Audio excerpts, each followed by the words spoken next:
Trump will always be seen during this period of evolution as the potential of breaking systems. However, these systems are very, very powerful. To be able to be in the system and break out of the system simultaneously is almost impossible. When people, 100 years from now, human souls are going to incarnate, and they're going to be able to experience something so different because of what we are courageously doing right now, and how we are courageously healing our own trauma and the ancestral trauma, how we are coming back into alignment with soul, how we are realizing that we're not the emotion and we're not the thought, how we are stepping out of the deep, deep programming and mind control. That choice is stamping an imprint on the human evolution and how humanity continues to move forward.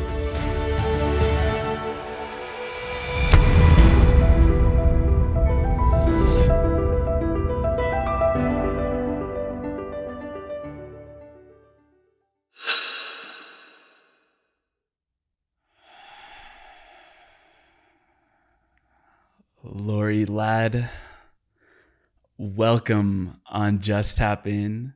What are you most excited about right now in your life? Oof.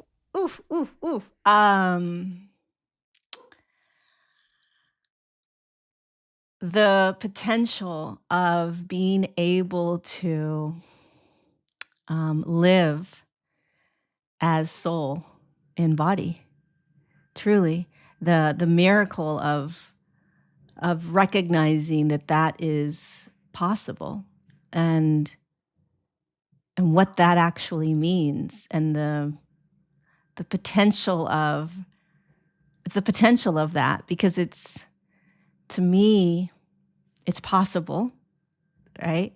And we're doing it through this evolution, but it's literally, I see it as, you imagine that you, which is not the you, but the you, there's this spark, this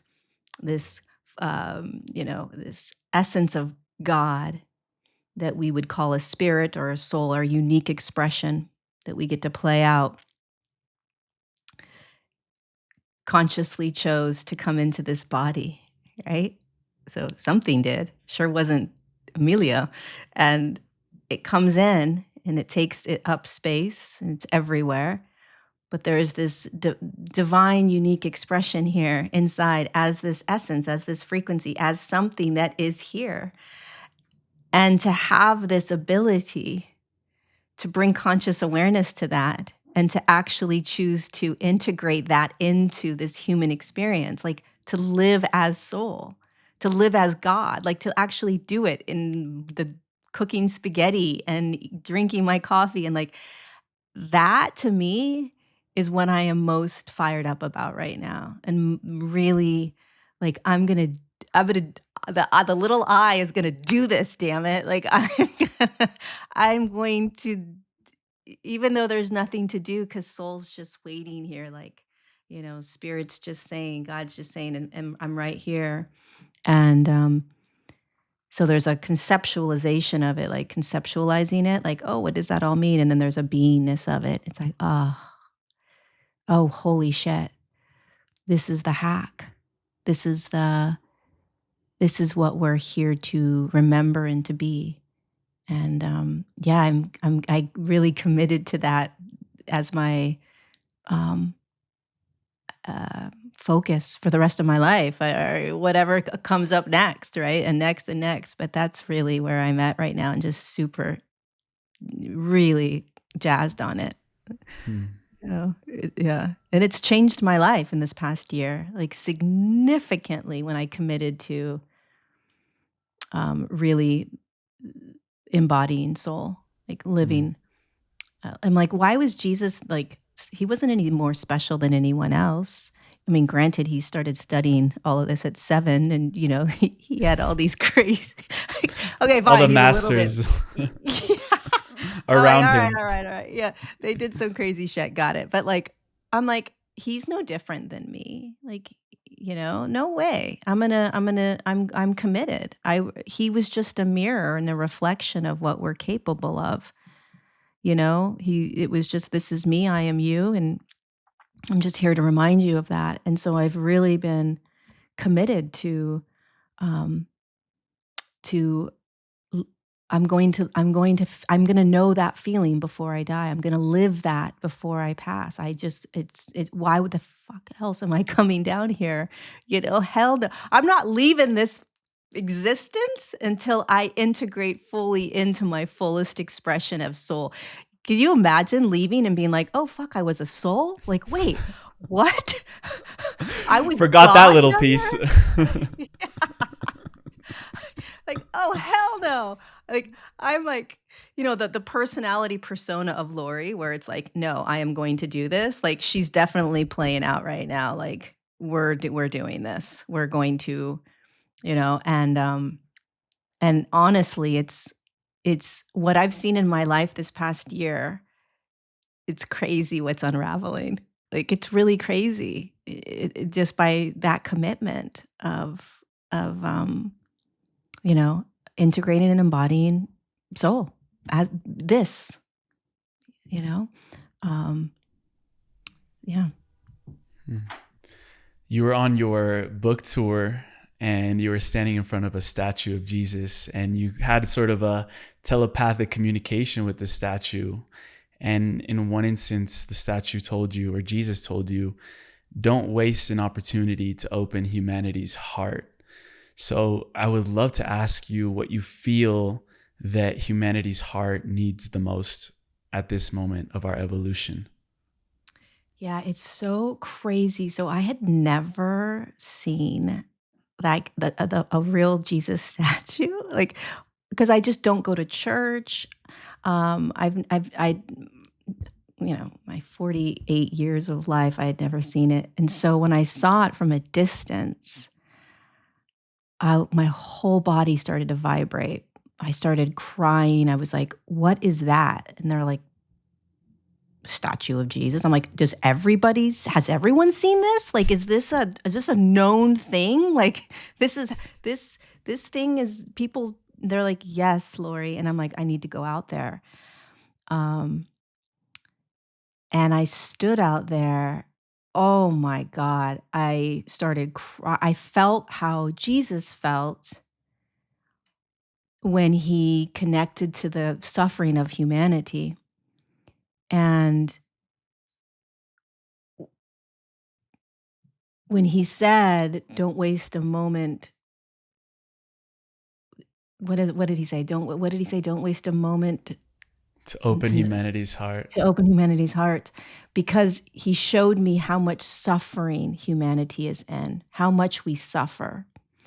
We suffer in the illusion of who we think we are. We suffer in the emotion. We suffer in the thoughts. We suffer in behavior. We suffer in past. We suffer from things that have happened to our parents that are passed on, in the ancestral wounds. It's all a state of suffering that humanity is in, and none of it's real. He showed me that, and my heart just broke. And he's shown me that a couple of times, that it's all an illusion.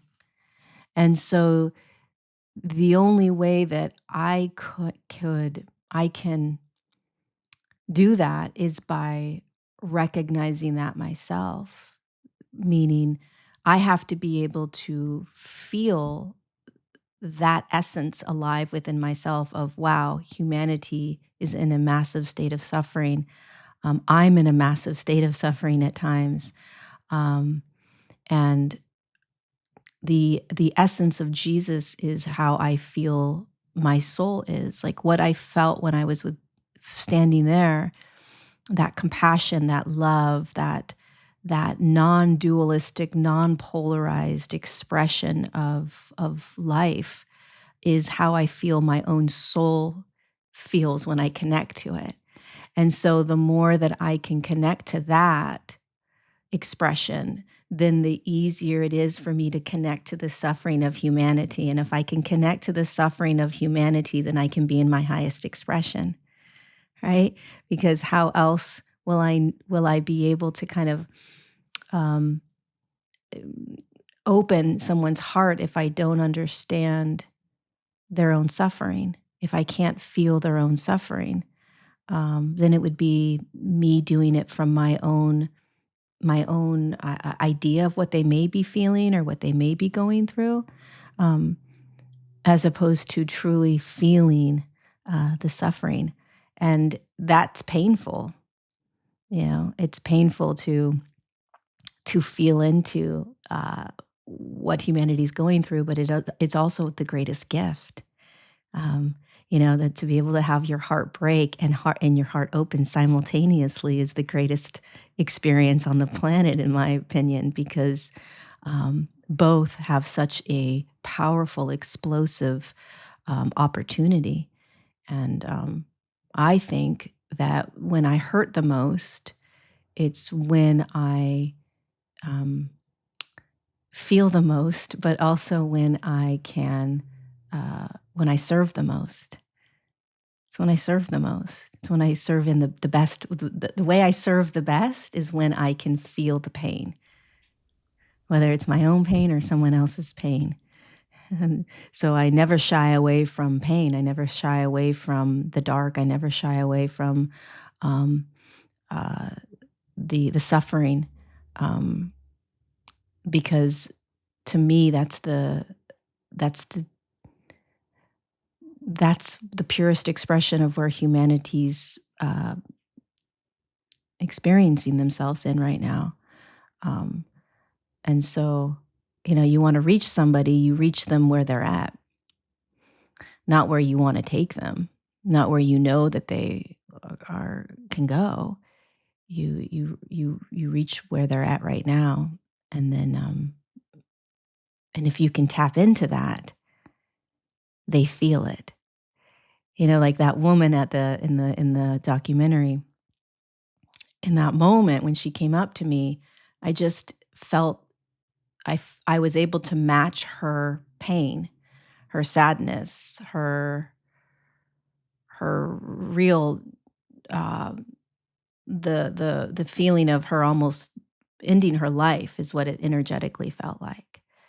And if I can just stand there with her and match that energy, which means that I'm not trying to take her out of it, and I'm not trying to fix her or get her to see anything. That's the most powerful gift you can give somebody, because then they are seen. And when somebody is seen, they realize that's not who they are. So when you can really see somebody, you can actually pull them out of the illusion.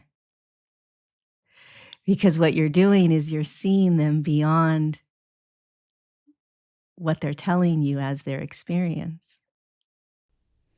So she's sitting there and I'm connecting to her pain and her sorrow and her depression and her I could tell she really was suicidal went back in, a year ago, 2 years ago. And to be in that and to just see her in that without Lorie, without ego, without what am I supposed to do? What am I supposed to say? You go beyond the veil and then they are seen.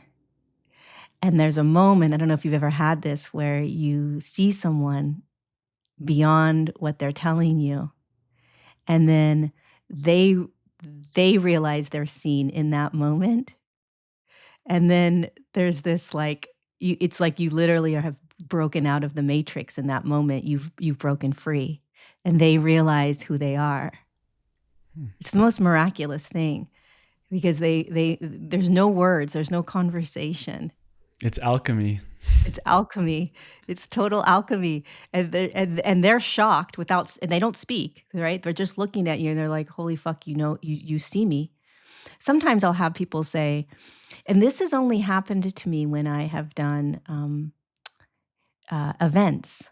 So when I do events, what happens many times, not because I'm trying to, but there's this frequency I get again, I'm not trying to do this, but there's a frequency that my body shifts into where uh, something happens and I can feel as if it's this like maybe like a Christ consciousness, or like it feels like maybe like Jesus is speaking through me, or this is what Jesus feels like. It's hard to explain, but something happens and there's a shift in my beingness, my frequency. And then there's always at least one person or two people that will come up afterwards and be in a lot of suffering, a lot of pain, really just in it. And then something happens through me, and we have those moments, and they'll say, "Holy shit, you see me." And they weren't trying to be seen, but they recognized that they were seen. And that's the power of being able to stand with someone. That's opening someone's heart. That's opening humanity's heart. Is when you can stand with someone in their pain, and know that you're not there to fix it. Fixing it isn't it. It's holding them and seeing them so that they are capable of recognizing that it's not who they are, you know? And, that's a powerful moment. Yeah, and there's never any words. There's never any words. Beyond words, for sure. Yeah. And Yeah. I'm curious to know, you said that energy that comes through you, how would you relate that to the light codes that you've been talking about, the integration of the light codes in the physical vessel, and our relationship with the sun at this moment? Yeah, so it's so fascinating because so the body was created through higher dimensional light codes. So everything is energy. And the way you create is through intention. So the idea of what you are creating, and then energy. And so that would be information, which is intention. You could say that intention is information, right? And energy. So light codes are information, light is energy. And so when the human body was being designed by these higher dimensional consciousnesses, they understood that. So they said, okay, we're creating a fifth dimensional human body, very dense. And because they kind of knew what the plan was for Earth, which we won't get into right now necessarily, but the evolution, the ascension process, they knew that the energy would have to be activated once the frequency of the body was increasing, which means that the cells would have to shift frequency. And so light codes would have to come on in order to provide the human with more information on how to be in these higher dimensional frequencies. It's just the natural process. And so they're in the third dimensional human body, right? There is DNA. DNA is simply a carbon-based form of physicality that has the highest potential of shifting energetically. So they had to put light that could shift into something physical, because this was a physical reality. And that physicalness needed to be able to be malleable. It had to be able to shift its frequency when more light came into the body. And so when that carbon would receive the light, it would slowly begin to shift or expand or open. That's why we go from 2 strands to 12 strands, right? It's just this natural process of an opening, like a flower opening. And as the light from the sun comes into the physical body to activate this carbon-based DNA, which is what holds the cells, there are light codes that have been put into that the DNA that knows how to evolve. It knows that as the body increases in frequency, there will be more knowledge, quote unquote knowledge. There will be more knowingness. There will be more awareness. There will be more uh, gifts or abilities within the human body. And it looks a billion different ways. It's experienced many different ways, but um, it's very natural. And the sun is the light. So there's all these different um, frequencies of light that come down from the sun. And the higher the frequency of light, the more potent the activation is of those cells, those light codes that activate the body and activate the DNA. So, on one level, if we bring it back to the earlier conversation of soul, the integration or embodiment of soul, right? You could say that, well, as light enters into the human body more and more, and the human body begins to increase its frequency quite naturally without us really doing anything, the DNA is also activating, right? And coming online or awakening new light codes. And one of the experiences is the awareness that there is a soul. It could be the light codes of a deeper uh, ability to hear intuition, perhaps more faith or trust. It looks all these different ways. A more feeling state, a way in which you are recognizing how to feel emotion or feel any energy and feel safe in that. Um, so these are all, what's so fascinating about it is that it's all been designed, like nothing, like this whole journey that we're on in this evolutionary process, this ascension process, it's it's all been we've been we're prepared for it. It's our body is designed for it.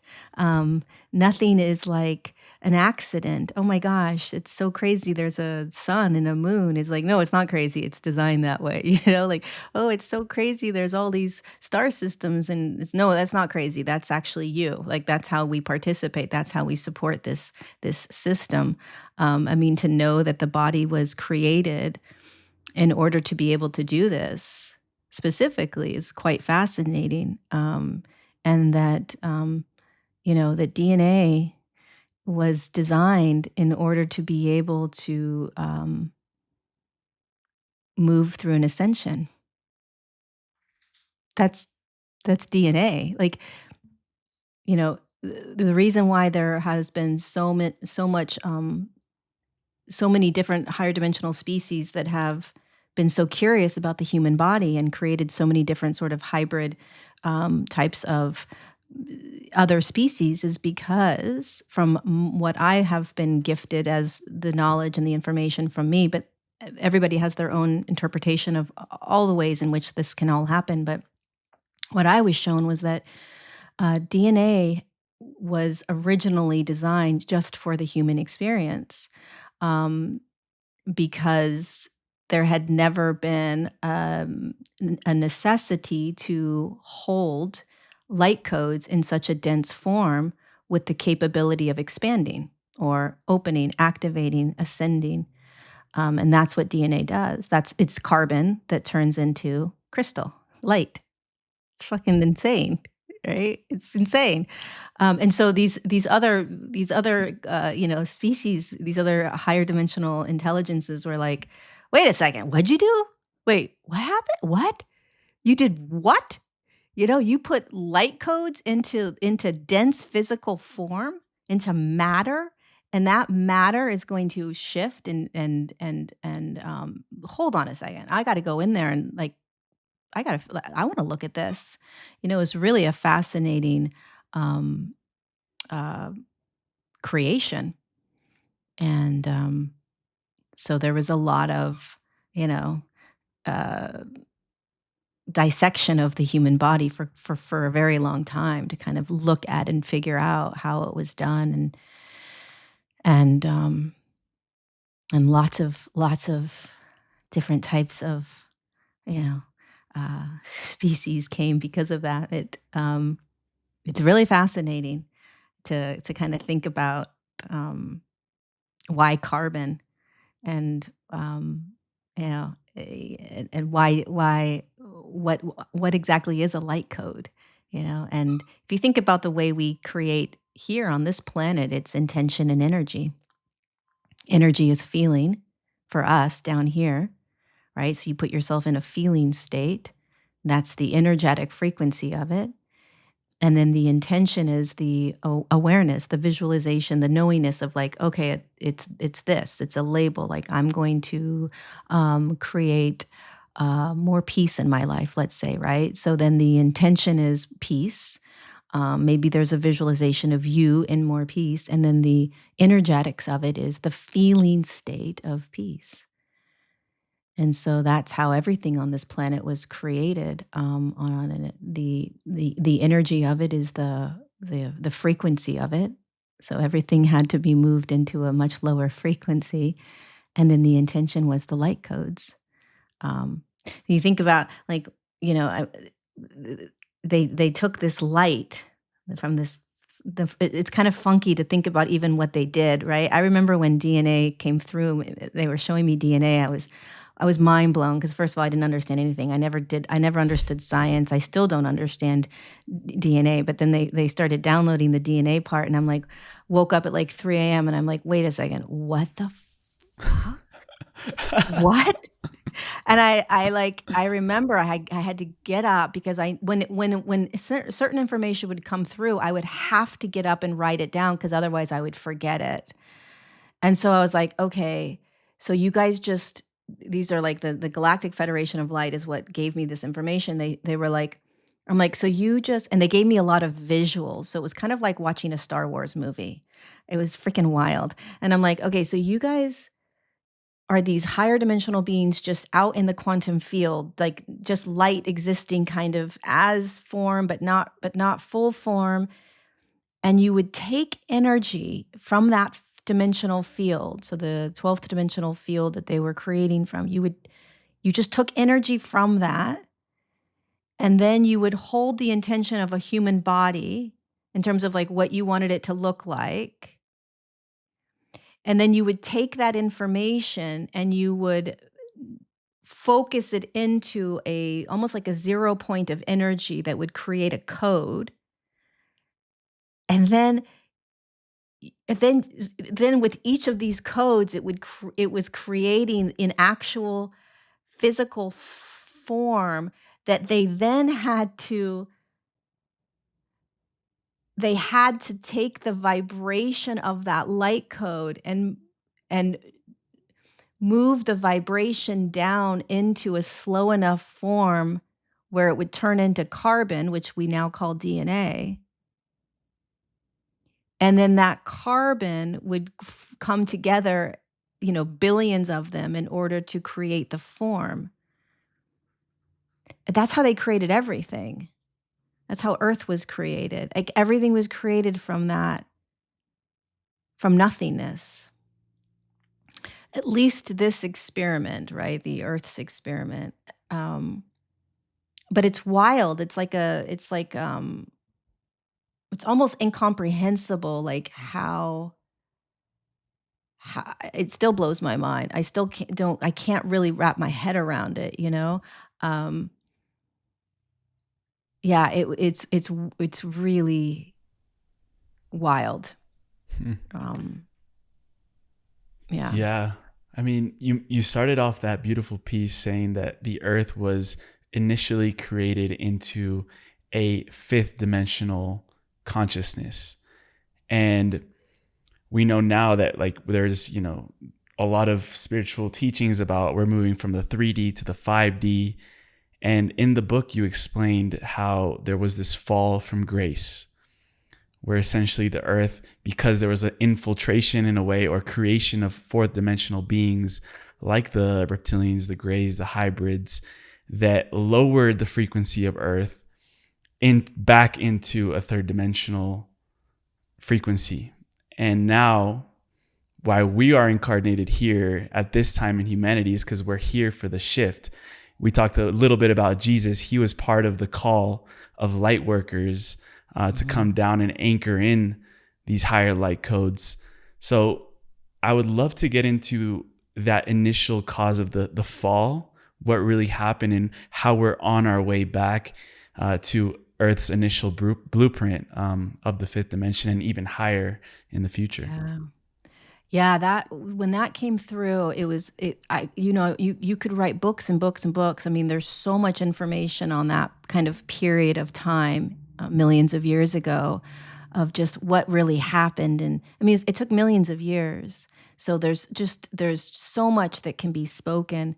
And because this was a very cliff note kind of version of what happened in our history, um, it's very simple the way they gave it to me, which was so when Earth originally created her intention of moving into a physical form, the fifth dimensional form she chose because it doesn't have the type of polarity that we have in a third and fourth dimension, just based on how frequency is experienced.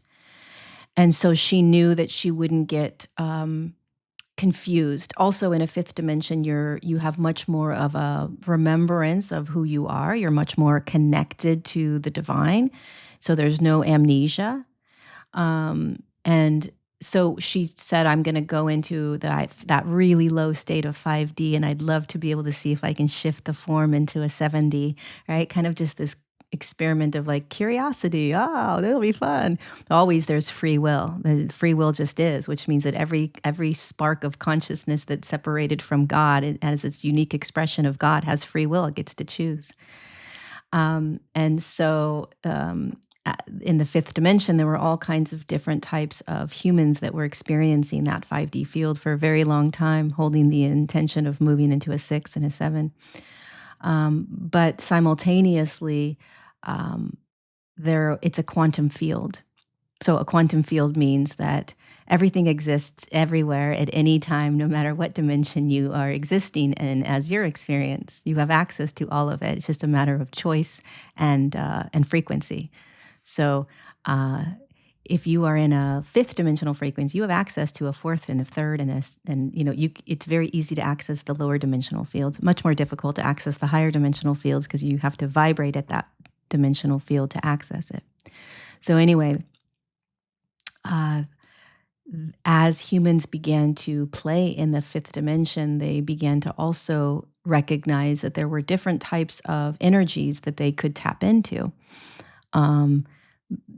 So, the same way that we are tapping into states of joy in new ways or states of flow in new ways, it's just kind of there. We just start finding ourselves experiencing it.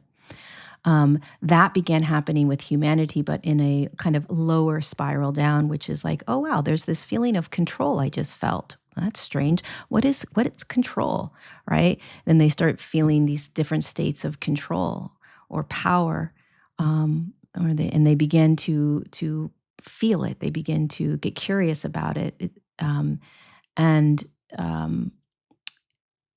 when you start playing in those energies, like that we would call it emotions, I just call it energy. You start to open it more and more. And so, as the human starts to play in different expressions of energy that are in a little bit of a lower frequency, slowly but surely, that opens the field more and more. And so then as that field kind of starts to open, a fourth dimensional field starts to open based on the choice that the human's making to play in different energies. Again, just think about what we're doing now. We're doing we're going the opposite direction, right? Humanity is beginning to open to new energies, new kind of ways of being that opens the field up. A field is just a dimensional a field that creates more experience. And so more and more humans began to play in experiences of control more and more, where they were trying to control things. They were trying to control people. It started to feel good. This is kind of strange and weird, and then more and more people started playing in power and manipulation and but there were still a large majority that were not playing in that anyway. So what happens after millions of years of this playing in lower and lower dimensional fields of energy is that the human collective starts to get pulled down. More and more humans start playing in it. More and more, it becomes more available. Again, just like what's happening now. the more that humanity starts to wake up, the more the waking up process becomes available, right? The more humans that see what's happening, the more humans see what's happening. The more humans that start to move into a flow state, the more humans start to move into a flow state. So it's this wave of collective awakening. It happens in both directions, right?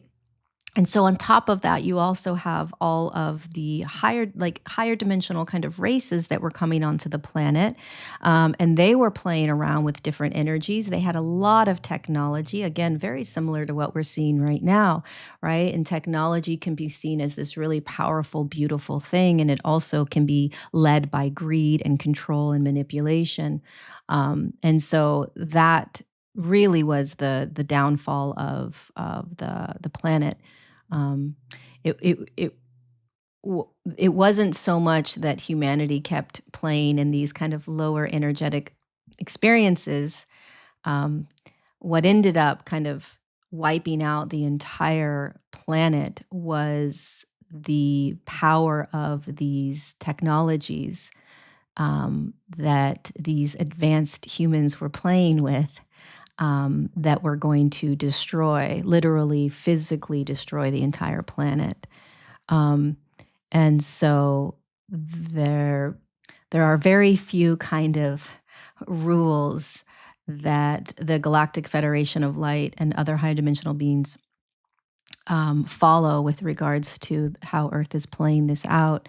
But one of them is that the only way they can intervene in this process, in this journey that Earth is in, is if the Earth is going to be physically destroyed by us playing on it in some way that is not for the highest good. So if it's physically going to be destroyed, they will come in and and take charge.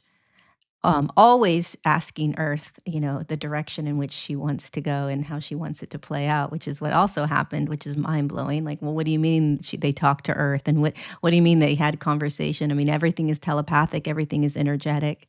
Um, but they wiped out the entire planet within 24 hours in terms of a fifth dimensional experience of time, which is really fast. Through a cataclysm? Yeah. Like a lot of it was flooding. Mm. Yeah. They flooded the earth. And what's so crazy about that moment is, there's a lot of different ways you would look at it, as like, well, why didn't they just beam us all up? Like, why did we have to go through, like, why did that have to happen? And again, from a higher perspective, is very difficult for us to kind of understand, but they weren't going to let the earth. This almost happened whenever the atomic bombs were being created, in the 20s, 30s, 40s. They intervened as well during that time. How did they intervene? They stopped the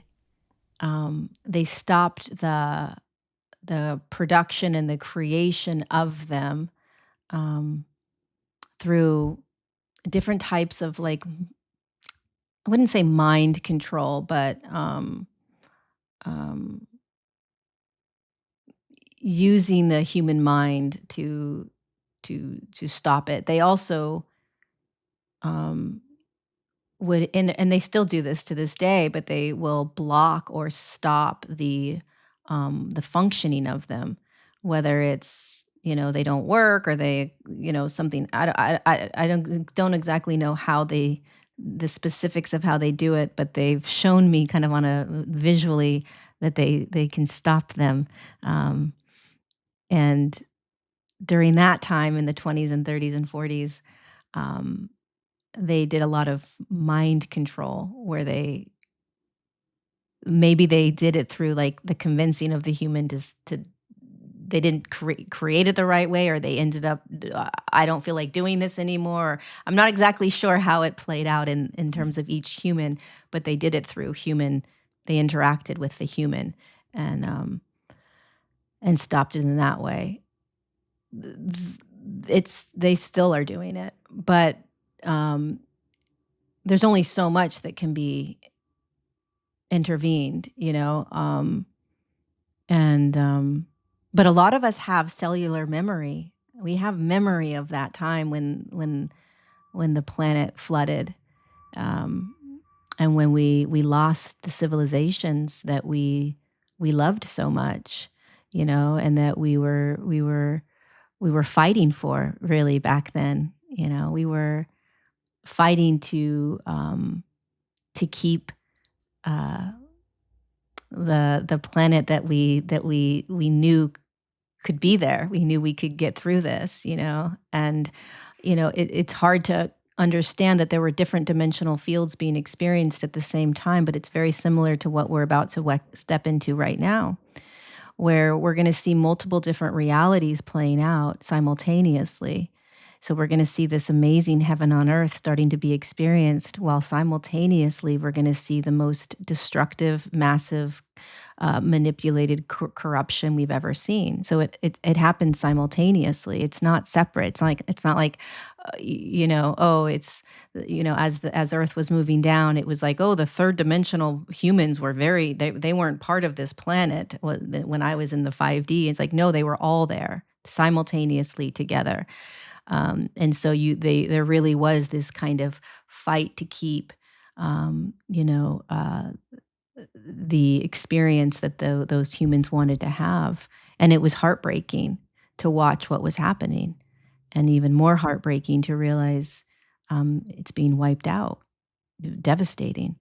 But where we are now on the planet is the vibration is moving up into a really great, beautiful frequency, that's kind of pulling us and leading us, and so there is very much going to be this kind of spiritual war, spiritual battle that we are stepping into more and more. But it's from the heart, it's from uh, the realization of who we are and why we came here, and the power and the beauty of being able to walk through this, to be able to do this. It's just mind blowing, um, what we committed to in this lifetime, and how each of us do it very differently. You're doing it with a podcast right now, and you're in this moment. It will most likely continue to shift and change, but you know, you're following soul's path by doing that. And some people follow soul's path by having children, and then these children are the ones that are going to make a massive impact. Some people do it by working at a bank, and their smile and their hello and their kindness is what is pulling humanity through it.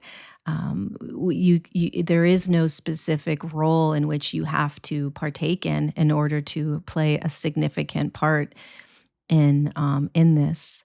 But it does have a lot to do with, especially right now, what you are focusing on, you know, and the lens that you're using to see this evolution play out. And it's really important that we understand um, the focus points that we're holding right now. And I mean, there's so many layers to what we're in right now, you know. Um, but it's it's a fascinating, multi-layered, multi-dimensional experience, that's going to get very tricky and also very easy. So it's designed to be very simple, but it's also going to be very tricky as we learn how to navigate the different sort of energies that we're going to be having to navigate the more we become energetic. So the more that our bodies increase in in frequencies, higher frequencies, the more we become energetic. And so the more we become energetic, the more we start experiencing this planet through energy, i.e. feeling. And then it becomes a whole other ball game, right? That's the light codes turning on, right? Of new ways of being on the planet. Um, and recognizing, yeah, we live on a planet that's been controlled. Like, what a gift. Welcome to the purpose that you're here, is to free us all from that enslaved mindset of the computer, which is our mind being programmed. Wow, what an amazing opportunity to be able to unprogram the mind and to be able to integrate body and mind, which is soul. Soul and the little I that plays out the human character. Um, that's the greatest gift ever. We're freeing humanity in a really profound way. Um, and it looks different for all of us. It feels different. And there's many different grades. I was talking about this today. It's like there's different grades that we're in. Some of us are in 12th grade, and so we're experiencing like absolute embodiment of soul, and we're just all the chaos gets to be here, and we're all good, and we're just staying super positive. And some of us are in the 3rd grade where we're like, what the fuck? What did the government do? Like, wait, what? So then there's all these grades in between. So it's like, some of us are in 1st grade and like we're just living a beautiful life, and we've got the house and the kids and the fence and white picket fence. And you see these people and you're like, dude, I don't know, maybe you're luckier than I am, because like you seem to be just fine. I'm fucking struggling over here, right? So it's like there's all these different, and no grade is better than the other grade. I only use grades because it's linear in fashion, and so our mind likes to see things in a linear fashion, but nothing's linear, everything's circular, right? So everything gets to be there, nothing's better than the other. A 1st grade experience is not any better than a 12th grade experience. It's all just this circular experience of whatever is in the moment. But there is layers to the process of evolution. It's just based on frequency. Mm, Yeah, it's just frequency that increases in the body, giving us different opportunity. yeah. Yeah. And Lorie, through studying your work, I came to the realization that the human frequency is very much interlinked or in relation to Earth's frequency. So when we talked about this flood or the cataclysm, first I feel like I have to share, I got the imagery that the flood was representative of the earth crying and Oof. sort of shedding or starting over, because as above so below, when we cry we are letting go of certain frequencies.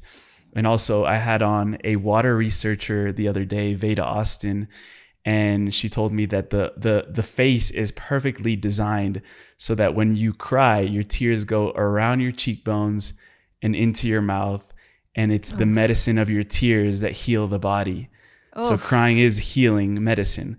Oof. Anyways, that was a little tangent, but Wow. Oh, oh, wow. That's powerful. That's powerful. Yeah. yeah.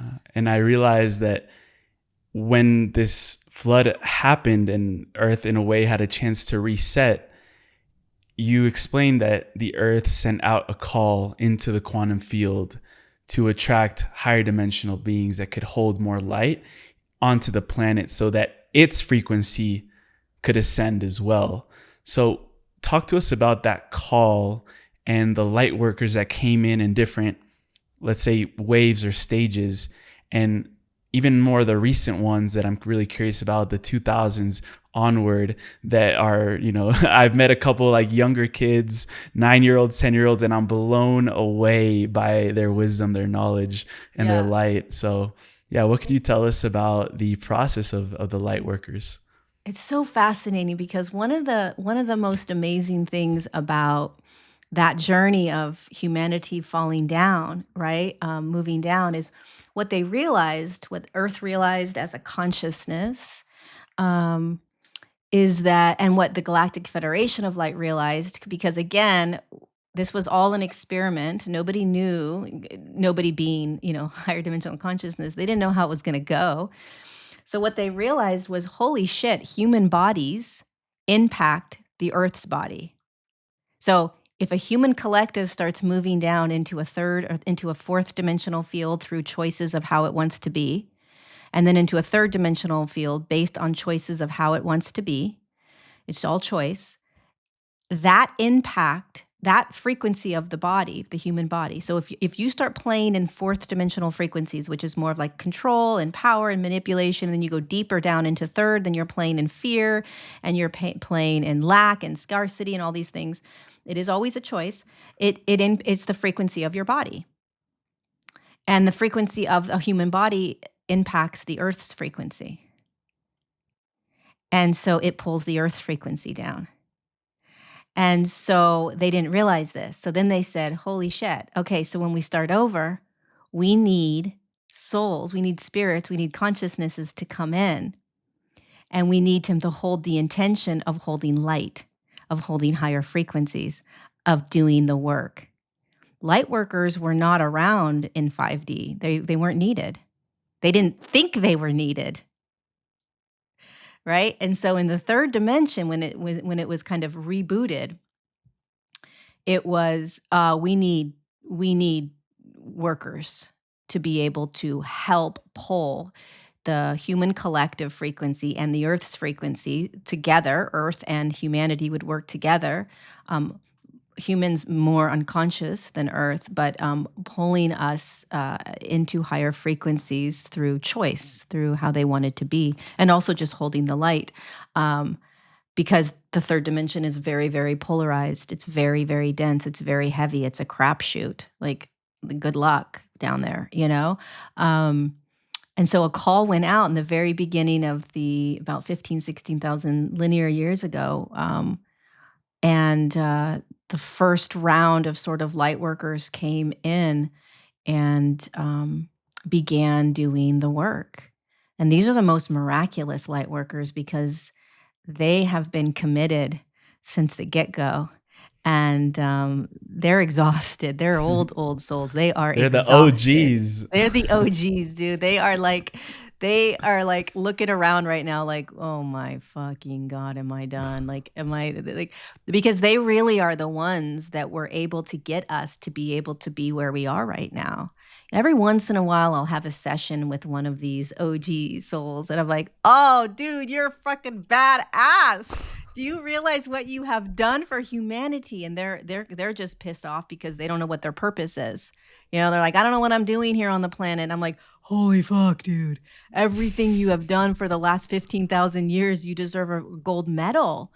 Like, you have done so much, but we don't remember.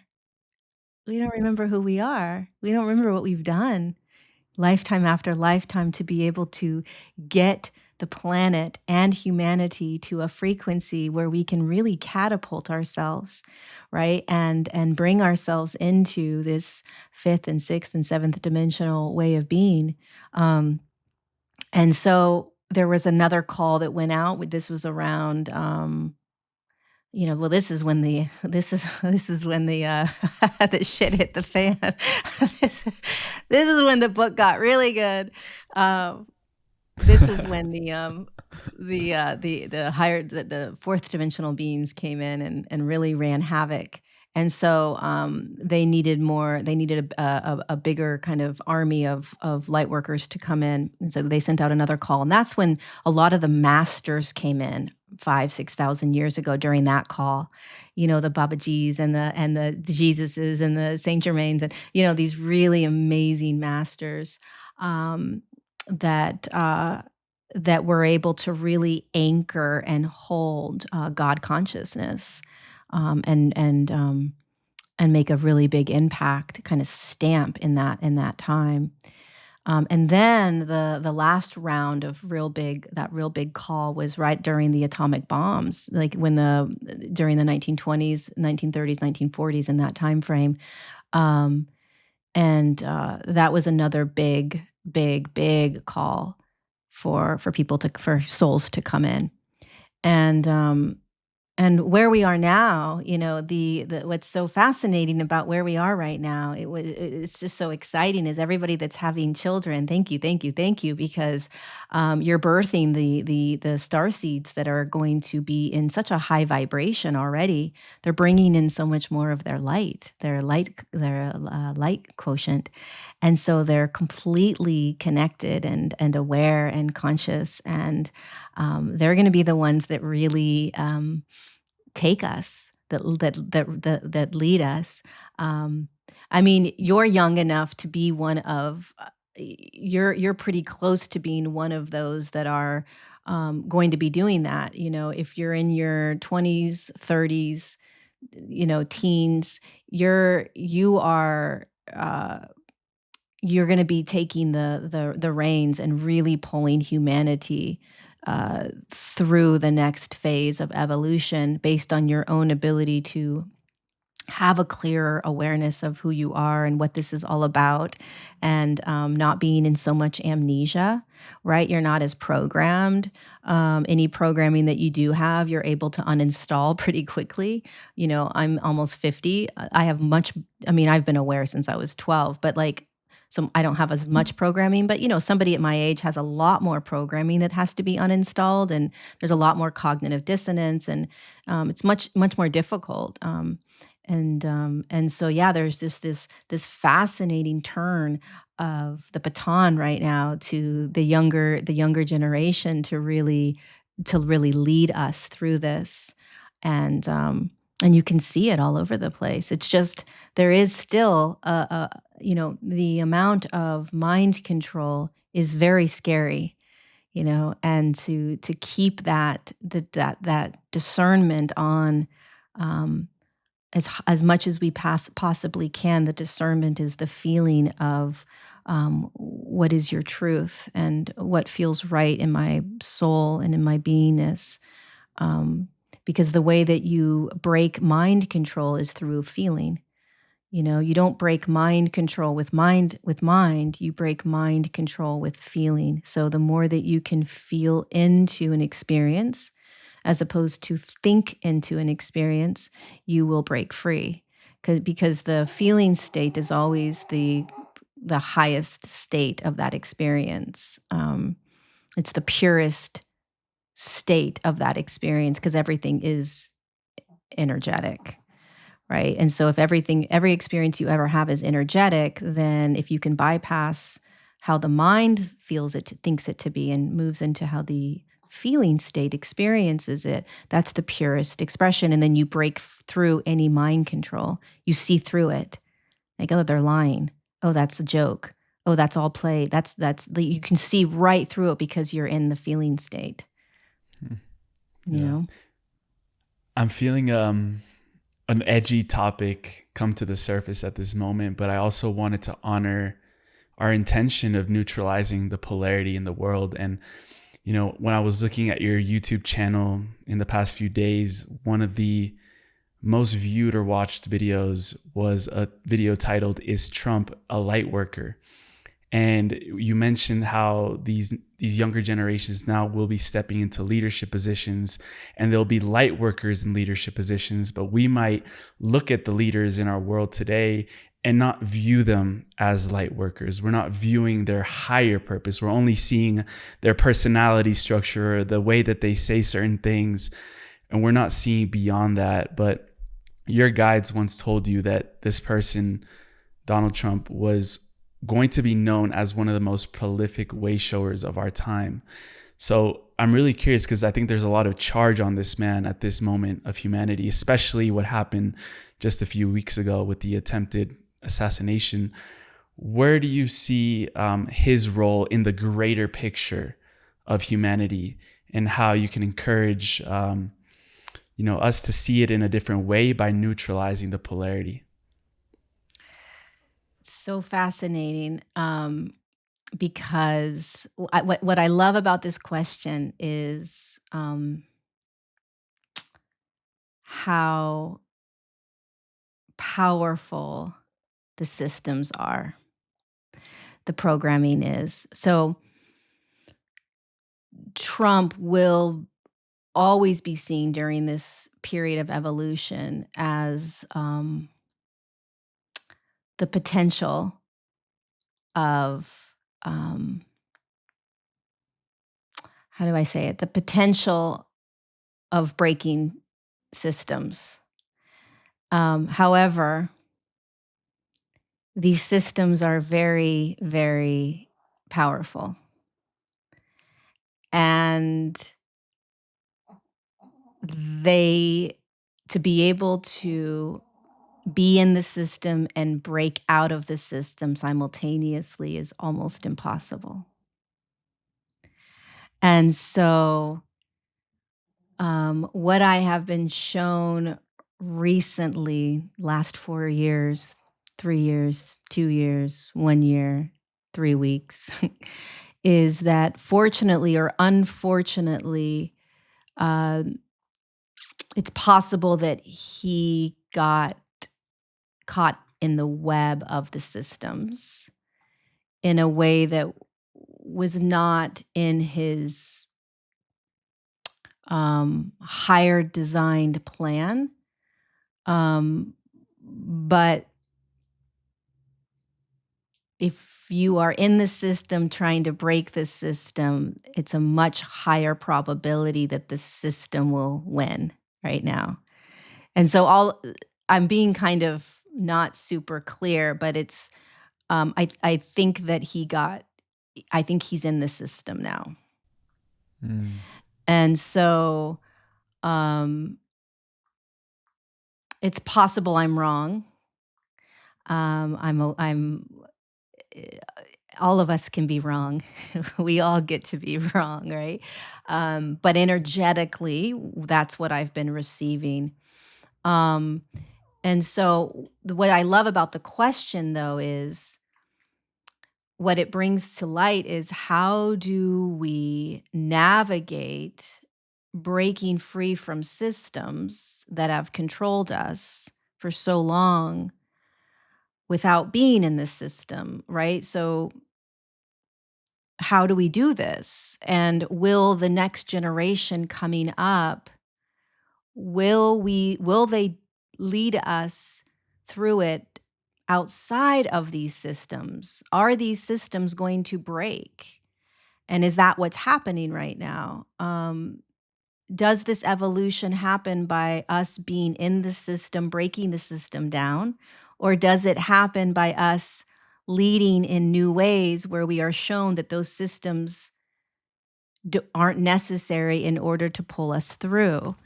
You know, I don't know the answer because I haven't gone through it. We're in the process of going through it. Um, I absolutely stand by Trump having the potential to have been one of the greatest system breakers. I truly believe that he had his birth chart, his birth signature, his soul signature was to, and he did a great job. He, potentially, I don't know, but he is very much at this point, from what I've been shown, part of the system. Mm. And it's, you know, I don't know how or why. I could stipulate what happened, but it's not easy to be in a system as dark and as controlling as these systems being when you are trying to lead any country, you're controlled. You just are. It's to be able to think that we can have somebody in the system that isn't controlled at this point, I don't know. Um, but again, I think it's all part of the breaking down, and I think we're going to continue to see. I had to be okay with the fact that that whole uh, storyline can break down. I don't have to hold true. I don't have to, if I was being kind of like a different human, I would stand strong in that statement. No, it's an absolute. I'm going to stand by it. But um, things change, systems break apart, and they break down, and that means that the free will of a human can break it apart, their own potential. It's courageous to be able to take on the type of role that this man has taken on. Um, and it's it's honorable anyone that's going in to dismantle. From a soul level, the purpose and mission is to dismantle systems. That's intense. I mean, your life is on the line. Your life is literally on the line, and we've seen, Literally. yeah, right. And like we've seen so many people who have, including Jesus, sacrifice their life to be able to break apart systems. And so I really deeply believe that he is one of them. But to no fault of his own, they may have just been able to do it, to manipulate him. I don't know. I could be wrong. All I know is that the whole entire system has to break down, and you know, the chances of doing it inside it, are slim to none. I think a lot of you younger folks are going to figure out a solution outside of it in some way. I don't know. I think that there's, you know, I don't know. What do you think? I mean, how do you think what's your take on it? You don't even live in the United States, but what's your vibe on the whole thing?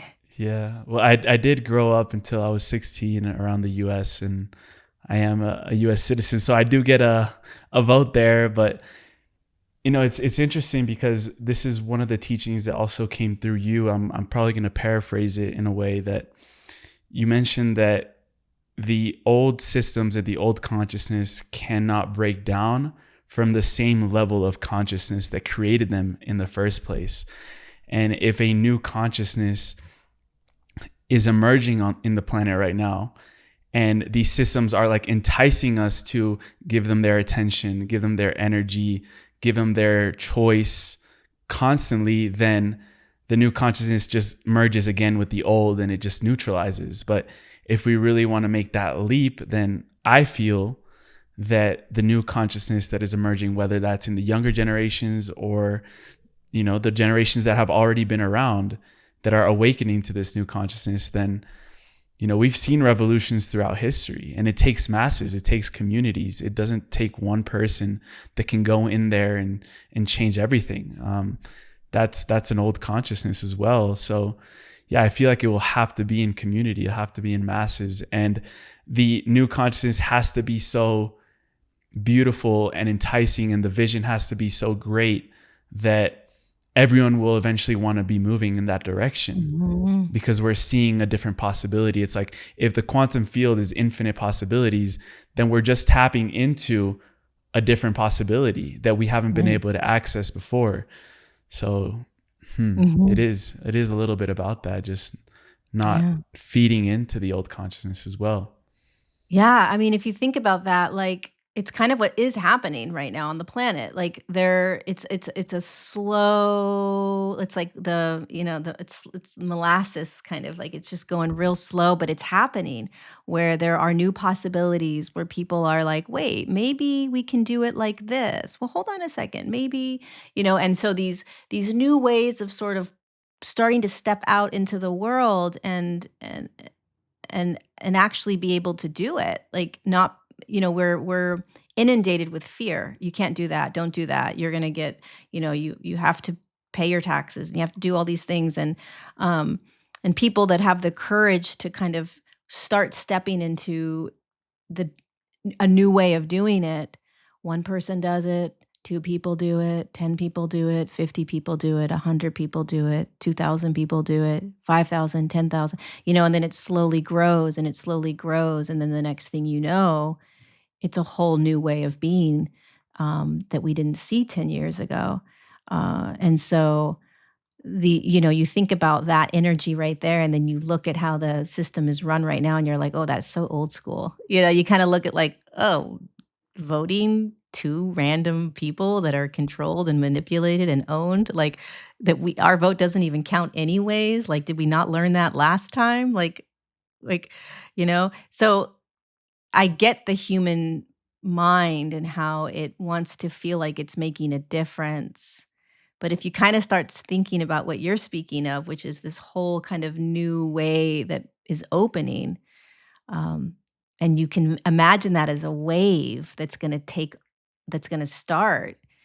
and that something's going to come from that. Some way we're going to start experiencing life outside of um, this other way of doing it as a system where we vote and we do them. Eventually, it's all going to be a puppet show. And we're going to be like, okay, I can either look over there and look at the puppet show that's insanely ridiculous, or I can start actually creating the life I want to live. And so those two things, so the puppet show is going to continue to exist while we start creating a completely different reality and world at the same freaking time. You know, you got people like, "Wait, did you realize that this is happening?" This, and you're like, "Dude, I'm like over here creating this life that's insane." And they're like, "What?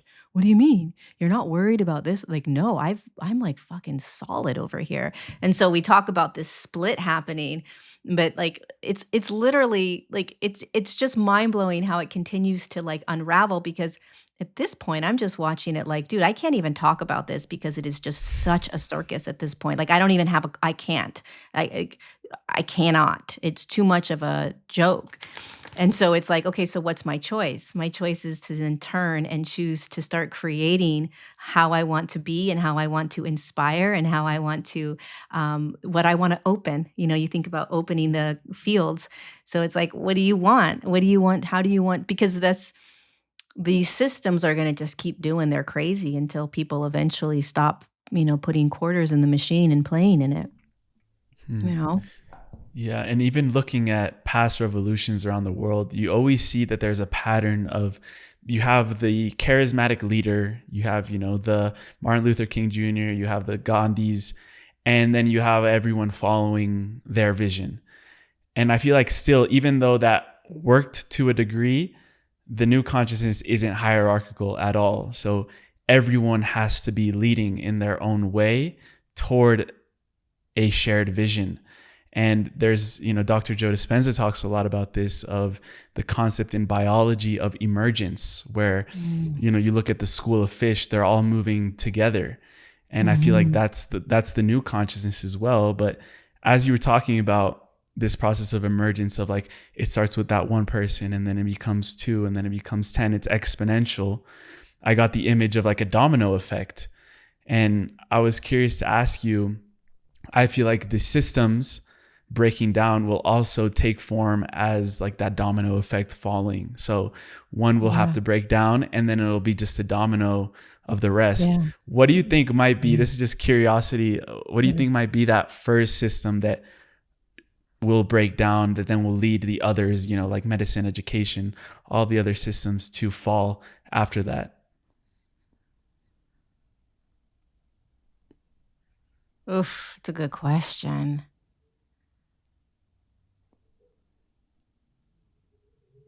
Wow. I don't know. I feel like they're all kind of at a tie right now.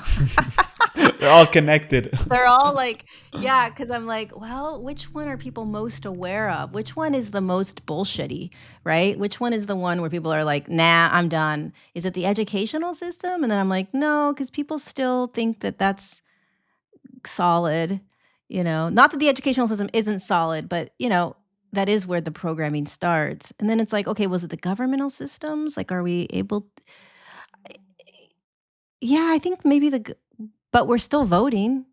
So that means we still believe that it works.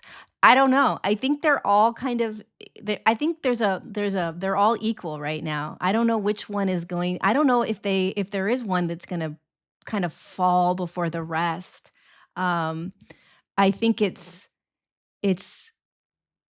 I love this evolution because we've never gone through it. So we're like, I don't know. What do you think? I have no fucking idea. Like, what's it like? Are we like, I don't know. I'm always just in awe of it because I'm like, wow, we're fucking in it, dude. We're in what we chose to come down and be in. This is it. It's like wild as anything. Um, but I think that it's more the way I see a system breaking down is that we're no longer giving a shit about it. So we just aren't feeding it anymore. We're not talking about it. We're not discussing it. It's almost like the more that we can not play in it and choose to create in a new way, do it in a new way. that system will eventually just dissolve. So maybe the educational system will go first, because I think a lot of people are able to step out of that system the easiest, um, with the least amount of government control. So, pharmaceutical system, you're in that because of fear. So people are going to be in that for quite some time. Really being able to trust your body and know that your body can heal you is really, it's a next level of faith, that unfortunately I think is going to require a huge amount of inner work. So that one might be a long time. Hopefully not, though. Um, the governmental systems, I think we are so, we need that somebody to help us, somebody save us. I also think that, legally, there's so many laws that aren't even laws that we feel we have to follow with the government.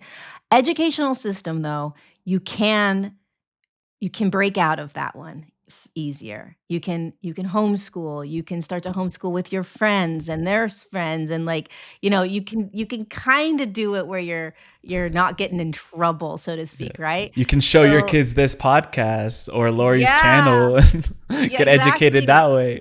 Exactly. So I think that, the educational system might be broken out of first. I don't know. It's all just so, um it's just so mind-blowing, um, what we're doing. It's cr Very. How old are you? I just turned 26. Holy shit, you are young. Wow. Were you born awake? Were you born, like, super connected and kinda knowing everything, or did you have a moment where it was like, "Phew."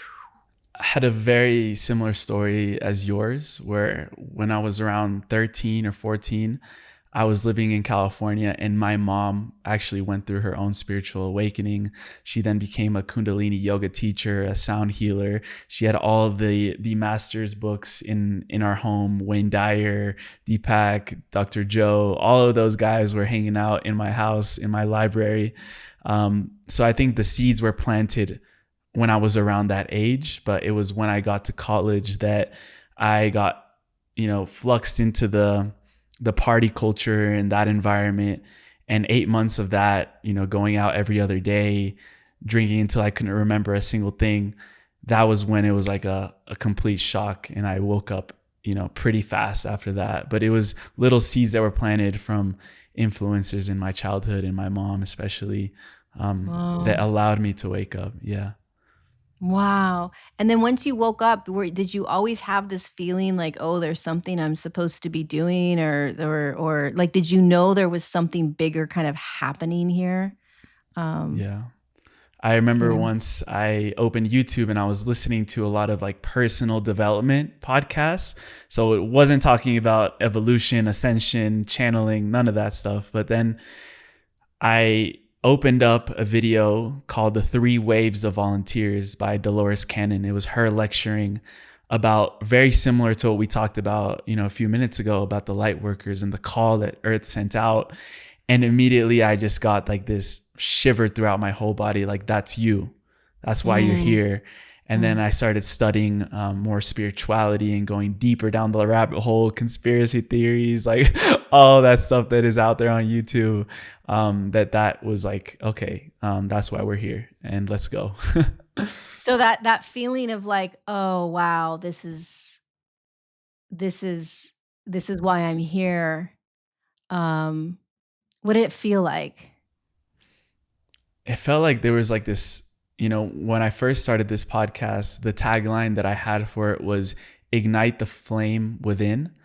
And that's literally what I felt, of like this fire that gets ignited. And, there's this like rampant desire for knowledge and this, this almost like insatiable thirst for reading and understanding and breaking down concepts, big topics, that I just wanted to understand everything and I wanted to remember. And I think remembering doesn't come from the intellect, it comes from just being.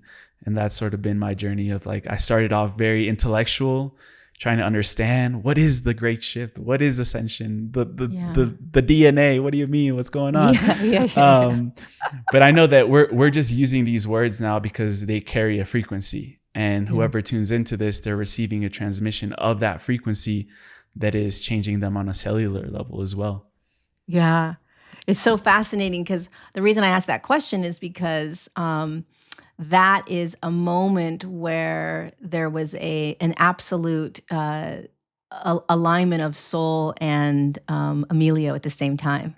So those are those moments where soul is completely at the helm, at the driving, and if you can tap into those moments more and more as like kind of almost like a tattooing of like, oh, okay, that is what it feels like when I am aligned with soul. If you think about what pulled you into doing the podcast, that drive, that feeling state, the feeling state that drives you to gain more knowledge. It's outside. It's not outside of you. It's beyond the Emilio that like understands. There's something bigger pulling. There's something bigger moving. There's something bigger, right? That bigger is that soul or that essence or God, whatever you want to label it. Doesn't matter. It's uh, it's the piece. It's the part of us that we are here to. Connect deeper and deeper into as us, right? And we're shown these moments throughout our lifetime. And what I find so fascinating about you is you're like this beacon, right? This vibrational beacon. And I would not be surprised. I mean, I'm sure you get this a lot, but people are activated by what you say or by a person that you have on your show. There's aha moments. There's holy, oh my God, there these holy shit. Like after I watched your podcast, this happened, or oh my God, when I watched your podcast, I this became, this started happening in my life, or things like that. It's like a beacon, like a way shower, but it's not easy. I'm sure it wasn't, quote, unquote, "easy" for you to begin this, but also it was easy. That's what soul is. Soul's not gonna It's not easy to follow soul, but it's also very easy once you lean in and say, "Okay." Soul sort of unravels it, and the next thing you know, you're doing it, and you don't exactly know how you're doing it, but you're just kinda doing it. But it does take that courage to push aside all insecurity and doubt and comparison and that human piece that likes to play a role and that suffocates soul or spirit or God or whatever you want to call it. you Mm. know um but it's really it's awesome to see it play out. You're doing an amazing, incredible job, you know, of Yeah. of following that, of doing that. Mm. How long have you been doing your podcast? Oh, Um, 2020. 2020 was launched, and then I was still in university doing it on and off. But seriously, the last year and a half was really when it started to become like I'm doing this full time now and just dedicating all my energy into it, just as you are with your mission.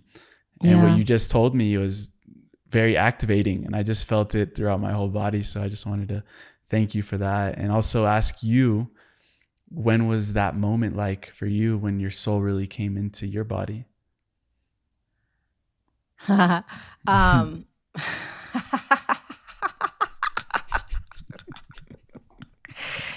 um We're just going deeper and deeper. We're like yeah. digging. We're digging. It's funny because I could look back and say, "Oh, well, that moment where I realized I was okay." So there's moments throughout my life, but they're okay. So when I was 13, I had that voice. It was obviously these beings that wanted me to write this book, but they're like, "Oh, you're here to do some massive work with humanity's ascension."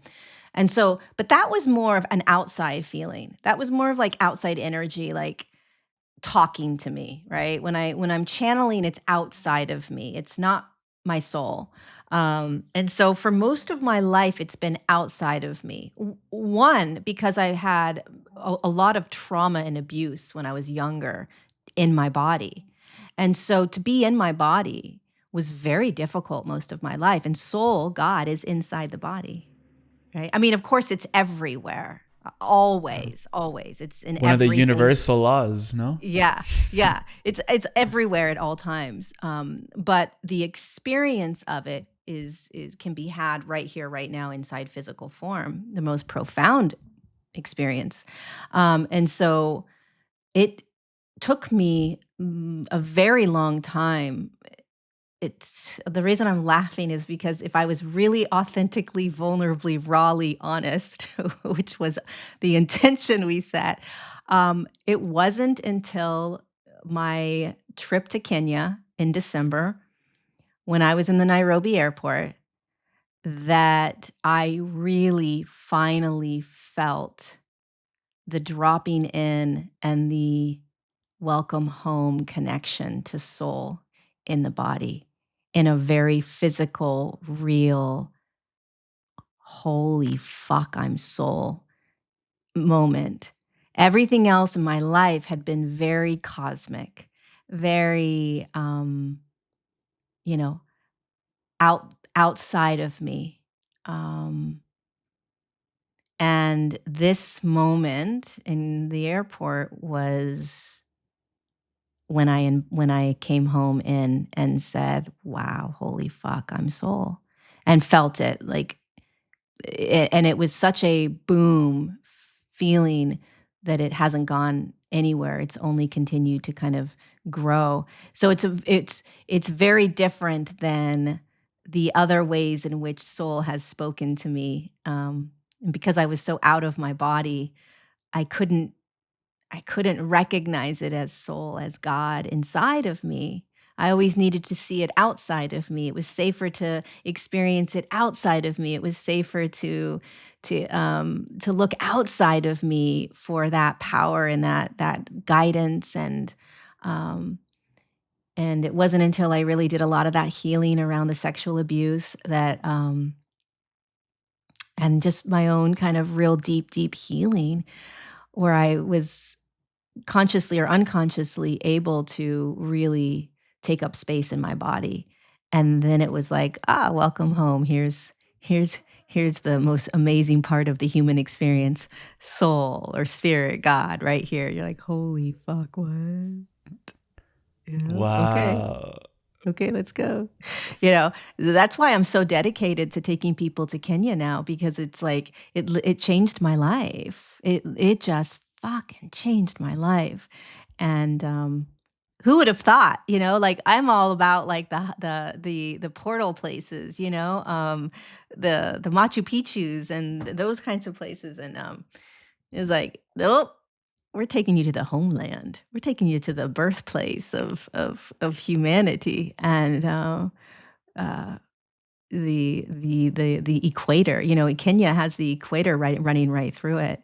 Um, it's a powerful, powerful, powerful spot on the planet. And, there's only 7 countries that have the equator that move through it? Yeah, one of them is right It's above by you us in guys. Colombia, Ecuador. Yeah, Ecuador. Yeah. Yeah. Equator, Ecuador. Yeah. It's crazy, like yeah, how far is that from where you are?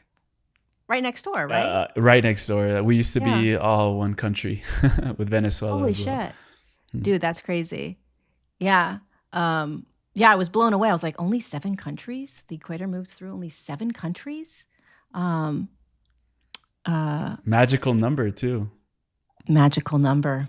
Magical number 7. Nothing's an accident, you know? Nothing's a mistake in how this is all so divinely designed.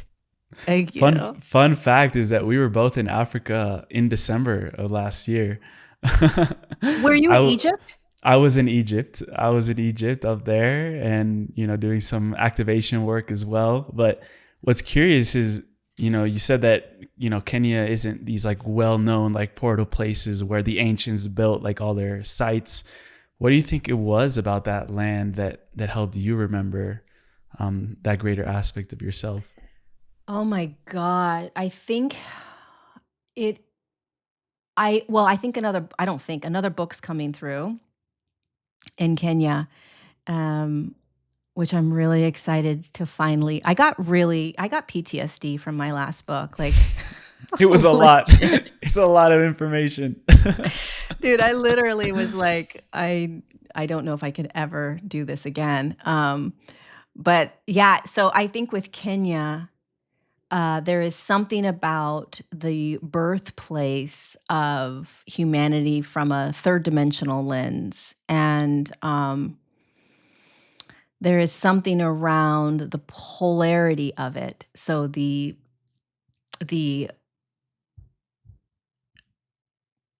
the heartbreak and the heart open simultaneously, the suppression and the freedom that it's experienced simultaneously. Um, that there is this God essence that vibrates in the people in Kenya in a way that I've never experienced ever. The way in which Kenya is so grounding, like it's grounding. You are the land just holds you, um, and it allows for that polarity, and I think there's something powerful about that. The ability for a land to allow for the deep polarization. I mean, again, the equator, right? The equal that in order to have equality, right? Both both aspects, both sides get to be a part of the equation, which creates that equilibrium. You can't have equilibrium without two sides creating that equilibrium, right? And so, at least in this physical reality. Now, of course, when you move out of physical reality, there is no two. It's everything, right? But in this really dense physical reality, there seems to be these opposites that we experience. And so, what we're learning on this planet is how to be able to equalize or kind of create an equilibrium where both get to be here. Neither are me. So, if neither of these are me, and I'm not afraid of either, can I be in all of it? And that's how you create that equilibrium. And so what Kenya does is it pummels you into the most amazing godlike humans I've ever seen with the most suppression. You want to see massive suppression in a way that's just horrifically, like, like you can't even, it's beyond just like third world suppression, right? It is you really see the you really understand the what's been running this planet for a very long time when you go to Kenya. Many countries. I'm not just saying it's Kenya, but um, you feel it. You Mm. feel the heaviness, right? So it breaks your heart, and then you also see in the eyes of these humans that have been so suppressed for so long, God, in a way I never have. True, God, like. And so it's just this fascinating, balancing, and to be able to hold both and to not run from it, and to literally break down and cry and simultaneously be so in love with it all, um, is I think that's, to me, why I'm on the planet, is to be able to I think that's what soul craves, is being able to be in that polarity, knowing that it's none of it, so that it can balance it all, and and move through it all in that balanced state, right? Where nothing's pulling you off the beam. I could feel anything, and I'm gonna be balanced, so to speak, right? I don't have to do anything. I don't have to change anything or fix anything from this balanced state of alignment where I know that I'm safe in all the polarity because it's not me. And so if I know it's not, if I know what heartbreak feels like and I allow it, and I know what heart opening feels like and I allow it, at this with as much credence as I give the heart opening, I give to the heart breaking. Um, as much awareness that I give to the corruption, I give to the God and the freedom and the expansiveness. If I can give both the same amount of permission, then there's an equality where I can walk in the middle, and it just all gets to be a part of the experience. And then it's just a matter of, where does my head turn? And when I turn to that suppression or that darkness, do I focus on it as if it is the absolute? No, because I can turn my head and I can focus on the most amazing expression of God at the same fucking time. Like, and that's the human journey. That's life. And when we come into alignment with what I call soul inside here, right here first, not out there, you're in alignment, and alignment is kind of that balance. And when you do that, there's a sense of ease and grace and calm, no matter what is going on, no matter what you're feeling. Then it's a massive amount of empowerment because you don't need to fix any of it. And then when we stop fixing everything, we have so much more energy to just be in life. And then we're just empowered, and then nothing can stop us. It's this idea that we have to fix everything that exhausts us and that pulls us out of the badass, aligned, empowered beings that we are. Um, which is that we're on this amazing planet that is physical in nature, based on an energetic frequency, and that creation happens in this physical space. Creation happens in the first breaking out of the illusion that this is who we are, you know. Um, and then and that you start hacking it all. You start creating these amazing hacks in life and realizing that I think the number one hack, for me at least, is, and this seems very simple, like, well, duh, Lori, like everyone knows that. It's like, okay, well, I want you to live it. That we're not thought and we're not emotion. It's the biggest hack. And it's the one that everyone's like, yeah, I know that. And it's like, okay, so what happens when you start to feel unworthy? What do you do? Do you believe it? Do you make choices based on it? Then you believe you're unworthy, which means you believe you're a thought. What happens when you feel anger? Do you judge yourself? That means you think you're anger. What do you allow it? If you're not allowing it, then you think you're anger. No, I don't. Well, yes, you do, because you're judging the anger. When we really start to live with this knowingness that we're not emotion and thought, we break free.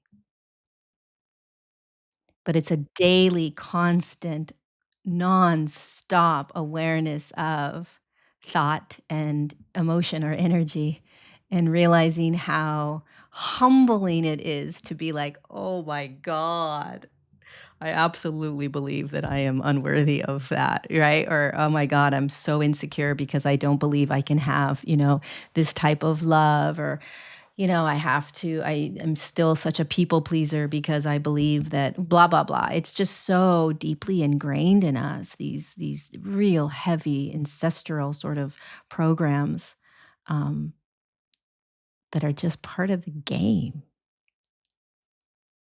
And nobody can deprogram us from it but ourselves. You know? We're the only ones that can. And,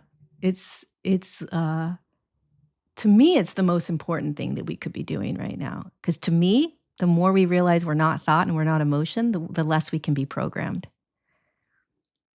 And the more that we are literally flying, uh, you know, f- we're getting our asses kicked because we're in the physical reality, but we are not the victims to it anymore. We're not suffering. We're not. We're the vision that I just got was like, you imagine going around in a playground and all these kids are playing, okay? And there's a lot of us that are like really kind of keeping our shit together, and we're not all messed up and dirty, and we're playing right and we're playing the good way and blah blah blah. And then you've got a couple kids that are running around and they are fucked up. They one has a broken arm, the other one has scrapes all over themselves. One half their hair's falling out, but they are loving life. They are loving the playground, right? And they're like, "Ah!" And you're just looking like, "What and they're having the time of their life, right? They're letting all the bumps happen and all the accidents happen, and they just keep getting up and going at it. That's how I feel like we're designed to be in this human experience. It's like it's not safe. It's not you're going to get way beat up. But if you keep trying to like control yourself and keep yourself safe, you're never going to be free. And so you got to be able to take on heartache, and you got to be able to take on grief, and you got to be able to take on sadness and depression and anxiety and stress. Taking it on meaning, okay, it's here. What else? What else do you have for me, life? This is just one of many experiences that I'll have now, and then the next now, and the next now. It's not me. It's not me. It's not me. It's not me. And it's a practice that we have to force ourselves into. And when you start doing that, you start to become the bruised kid running around like, "Wah! Dude, I was so anxious yesterday. Holy fuck, I couldn't believe it." How are you today? I'm fucking flying. Like, life is so good. Like, what? Are you bipolar? I don't know, but I'm in this life. I'm in it. And it's our natural state. We kind of know that, like, yeah, that resonates. I feel that. My soul feels that. Um, and I know that that's where humanity's moving towards. Um, is that way of experiencing, you know, the human in all of it, in all of the chaos of it all. It's the gift. What a riff, Lori. What a riff. Let me repeat that one more time. But it really brings it back full circle because we started off talking about opening the heart and going back to that moment where you were looking at Jesus' statue on the cross and you asked yourself the question, was Jesus able to see evil and keep his heart open? And can we do that too? And I feel like what you just explained is that is the possibility for humans. And that's what makes us masters of this reality and creator beings. So, wow, we're going to have to do this again, Lori, part two. Yeah, part 2. Oh my god, I love that analogy. I'm gonna go do a video on that analogy, 'cause it's true. It's like you it's not about getting out of this. It's about being able to have so much compassion for ourselves in what we're in, and compassion and humility. I've never been more humble in my life than how I've been in the last couple years. Humble to the emotional states that take me, humble to the thoughts that take me, humble to the frustration that takes me, the irritability. Humble to it means that you're in awe of how powerful it is. You're in awe of how potent the emotion is. You're in awe of how strong these thoughts can be. And the more that you can be in humility with it, compassion with it, the more you break out of it, the more you see it for just the experience. Um, and the more you're willing to be in it. You don't need it to go anywhere. You don't you can be in all of it. And that requires us to really start practicing this ability to allow it. Doesn't mean you stay in it or that you don't want to change or make change in the world. But we first have to be able to, know that the playground has a lot of areas where we can get bruised and broken, and the planet and this evolution has a lot of places where we are going to not feel good, and it's not going to look pretty, and we're going to get lost, and we're going to get stuck, and all these things are going to happen. But it's why we knew all this. We knew all of this before we came in, and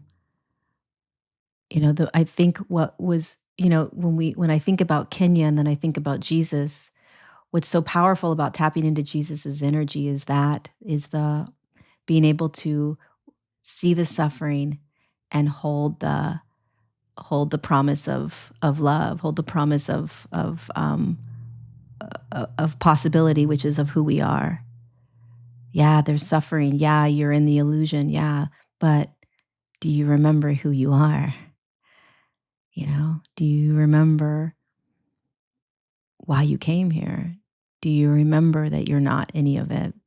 And while you're in that suffering, while you're in the heartbreak or the can't pay my bills, or yeah, that's part of life. It sucks. I hear you. I'd feel the exact same way, but who are you? And the more that we can connect to that essence of soul as we're in the lack and the pain and the sadness, the more we'll break out of it. Just say, I am soul, or I am God, or I am light, or I am spirit, or whatever it is to you that you resonate most with. I just keep saying, I am soul, I am soul, I am soul. And it's a silly thing, but it's we are so programmed. We are so deeply programmed that it's like any little thing that you can do right now to bring you back into who you have always been inside the physical body, the faster you'll be able to kind of be one of the kids running around like, dude, holy shit, this place is wild. With the scratches bleeding everywhere and just having fun with it at the same time. Yeah, they love it. They love that. Lorie, we end every show with a segment called the Final Trio, which are just rapid fire questions that we ask at the end. But before that, where would you send people to connect with you, your beautiful energy, your work, your teachings? I feel like people are going to want to go deeper into you if they're tuning into you for the first time, but where would you send them? Go to my Instagram, go to Instagram and Facebook, and my website.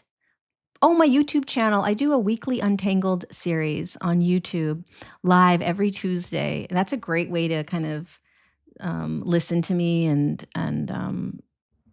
hear from me. But then on Instagram and Facebook, it's almost every day. Those are the best places. Yeah, you are the queen of consistency. I love it. Yeah, try to be. Yeah. So for the final trio, the first one I have for you, the first two questions are personalized to the guest, and then the final one we ask at the end of every show. This first one is, you've said before that the evolution of human consciousness should have a mascot, and it should be the lion, which you have right behind you. What does the lion represent to you? Courage, determination, focus, and a feeling of get the fuck out of my way. Like, get the fuck out of my way. And what I'm speaking to in that sense of get the fuck out of my way is the systems and this world that has convinced me that I am anything other than who I actually am. isn't going to do that anymore. And so while I balance, all of it gets to be here, I also pull in some very fucking powerful energy of get out of my way, because there are forces that are subtle and energetic that will convince me otherwise. And so I pull up my big girl pants and I put this energy behind me. And I don't play small and I don't play quiet when it comes to who I know I am and who I know I'm here to be. And if we don't have that, um, we will be trampled on for quite some time. So it's this energy of get the fuck out of my way. Because we could have spirituality that's just all love and light and the mermaids and the fairies and the whatever it is. But if we don't have that fierceness, that warrior energy, then we'll get energetically trampled on. And it's happened to me 100%. before. So Yeah. when the lion steps in, it's like, get the fuck out of my way. Get the fuck out of my way. I don't need any like love and light. I need like this. I need this energy, And then there's always that beautiful love presence but this fierceness right now.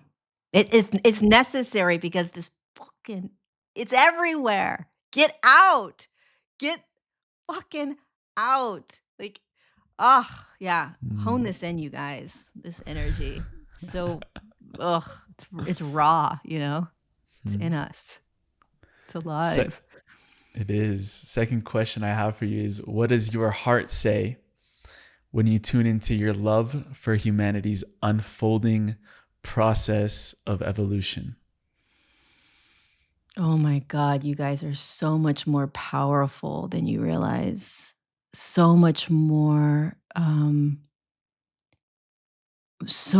incredible than you remember. And the gift that you are gifting everybody by being here is one of the most awe-inspiring experiences ever.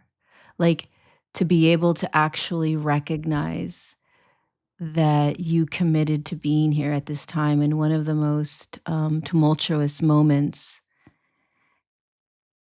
and that you have to actually peel back the remembrance of this is badass. It is. Everybody deserves a standing ovation every time they wake up, because you're every day you're remembering, and then you forget, and then you remember. And so we're these badass warriors that are coming down here right now, and it takes a lot of courage, But we are incredible, incredible beings. That are making a massive, massive transformational, permanent impact on how people will experience this planet going forward. Yeah. Mic drop. So amazing. So amazing what we're doing. So incredible. Mm-hmm. Imagine this. We're creating a planet that when people 100 years from now, human souls are going to incarnate, and they're going to be able to experience something so different because of what we are courageously doing right now, and how we are courageously healing our own trauma and the ancestral trauma, how we are coming back into alignment with soul, how we are realizing that we're not the emotion and we're not the thought, how we are stepping out of the deep, deep programming and mind control, right? And that means that you are holding firmer boundaries, or you're saying no to people, or you're ending a relationship, or whatever that looks like. But that choice is stamping an imprint on the human evolution and how humanity continues to move forward, and how we are like, you think you're not making a big you're not making a big impact because you're not doing what Emilio's doing or what I'm doing. Is like, no, you're making a big impact because you're literally you're changing the ancestral trauma that has been playing that has been handed down generation after generation. How are you doing that? You're divorcing your husband or your wife. You're raising your kids differently. You're no longer playing in the limiting beliefs. You're allowing yourself to feel everything. You're holding firm boundaries with your mother in ways that you never have before. Perhaps you're no longer speaking to your father. Like, these are ways that you are changing the evolutionary shift on this planet. So it's like insane that in 100 years, human souls are going to incarnate into an experience on this planet that is very different because you divorced your freaking husband and you decided to no longer talk to your parents. Like, this is how it happens. It's these tiny little movements that are so small, but this is it. This is how it happens. It's just like, okay, I'm in. Let's go. The final question we always ask at the end, we call it the time capsule question, because it requires us to travel out a little bit into the future, around like 15 to 20 years. And I chose out those time frames because I believe that that is going to be a time in humanity's history where the young generations of today, so the children that are embodying a higher light quotient, more of their soul in their body, they're going to be stepping into leadership positions around the world. But they're also going to need a lot of guidance, mentorship, tools, and wisdom from the generations that came before them. So you had the opportunity to leave behind a time capsule for these leaders that they would open then in around 20 years down the line. And when they open this time capsule, they will be equipped with all the energetic tools or physical tools necessary to step into the new earth that we're all co-creating, that we're all shifting into this fifth dimensional frequency. What would you put inside of the time capsule? Okay, so it could be anything, right? Anything. It can be energetic, a frequency, a book, a teaching, whatever it is. So this is what just came in. This is hilarious. Okay, I was just literally shown this. A little pill, okay? And when you take this pill, the moment they take the pill, let's just say this can happen, okay? In my time capsule, whoever is lucky enough to get mine, they take the little pill and they are any small fragmented illusion that they have based on being in the physical reality is gone. Any aspect of the illusion that is created is completely gone. So it's almost as if they take the pill and they have absolute clarity as God in form of everything. And there's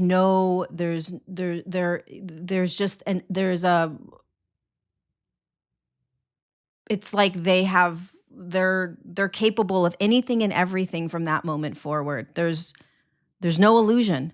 It's just boom. I don't even know. It's like you're just completely awake and aware, and off you go. And nothing will ever come in to pull you in any direction. And if they have that, if they can take that, and that's the absolute clarity of God, sky's the limit. Like I'm gonna give them a freaking pill, and that pill will be like, there'll be like, everyone's gonna walk around like, dude, what box did you get? Dude, I got Lorie Ladd's box. You got Lorie Ladd's box? They're like floating. They're like levitating. They're like, dude, you didn't have to do anything, like, and you didn't have to read anything or do any practice. Like, you just got to take the pill. Like, yeah, I'm so stoked. It's like the red pill from the Matrix. Yeah, exactly. Like, they just all of a sudden are levitating and flying, and like they're just like creating like the magical world that they want. But why not? I love that. That's what I would do. That's what I would give. And then they have everything. Because there are no rules to that question. So Lorie Ladd, oh my goodness, we just went into a whole vortex there. I just wanted to, from the heart, just acknowledge you and recognize you for igniting flames within people and within me, not even throughout just this conversation, but with the way that you show up to the world. It's so powerful to see your energy, the lion standing behind you. Like I started like almost like merging your face and the lions throughout the conversation. I was really focusing on diverging my awareness, but thank you for being that warrior that is stepping people into their light and being a leader in this ascension. It's such a pleasure to co-create with you, and I have a feeling that it won't be the last time we do this. No, thank you for inviting me on.